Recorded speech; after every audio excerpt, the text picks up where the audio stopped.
₹2000 2000 நோட்டுகளை வந்து மாற்ற முடியாமல் கஷ்டப்படுறவங்களுக்கு ஒரு நியூஸ் ஒன்று சொல்ல போகிறேன். ₹2000 பார்த்திங்கன்னா நம்ம வீட்டில் ரொம்ப நாளாக வச்சிட்ருப்போம், எங்கே மாற்றுறதுன்னு தெரியாமல் இருப்போம். நம்ம பேங்க்கில் மாற்ற மாட்டாங்க. நேராக நீங்கள் என்ன பண்ணணும்னா, ரிசர்வ் பேங்க் ஆஃப் இந்தியா பிராட்வேயில் இருக்குது.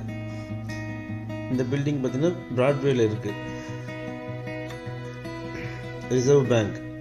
இங்கே போனீங்கன்னா காலையில் பார்த்தீங்கன்னா 10 to 2:30 மணிக்குள்ளே நம்ம போகணும்.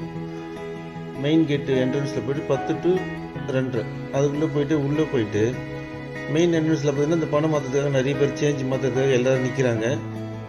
நம்ம போய் உள்ளே போயிட்டு செலான் ஃபில்அப் பண்ணி கவுண்டரில் கொடுக்கணும். கவுண்டரில் கொடுத்ததுக்கப்புறம் பார்த்தீங்கன்னா பழைய நோட்டு கொடுத்துட்டு புது நோட்டு நம்மளுக்கு அதுக்கு பதிலுக்கு திருப்பி ரிட்டன் நம்மக்கிட்ட புது நோட்டாக கொடுத்துட்றாங்க. அதனால் வந்து யாரெல்லாம் வந்து ₹2000 வீட்டில் வச்சிட்ருக்கீங்களா மாற்ற முடியாமல், அவங்களாம் பார்த்திங்கன்னா நம்ம ரிசர்வ் பேங்க் நேராக பார்த்திங்கன்னா பிராட்வேயில் இருக்குது, மெயின் ரோடு சப்வே பக்கத்துலேயே இருக்குது நம்ம ரிசர்வ் பேங்க்கு. நம்ம இந்தியா சென்னைக்குள்ளே இருக்குது சென்னை ரிசர்வ் பேங்க். யாரெல்லாம் வீட்டில் வந்து பழைய 2000 நோட்டு வச்சிட்ருக்கீங்களோ, பிராட்வே ரிசர்வ் பேங்க் இதான் மெயின் ஹெட் ஆஃபீஸ், சென்னையில் இருக்க பிரான்ச். நேராக போனீங்கன்னா பிராட்வேயில் போனீங்கன்னா உங்களோட வந்து பழைய 2000 நோட்டுகளை கொடுத்துட்டு புதிய 500 நோட்டுகளை மாற்றி கொடுத்துருவாங்க.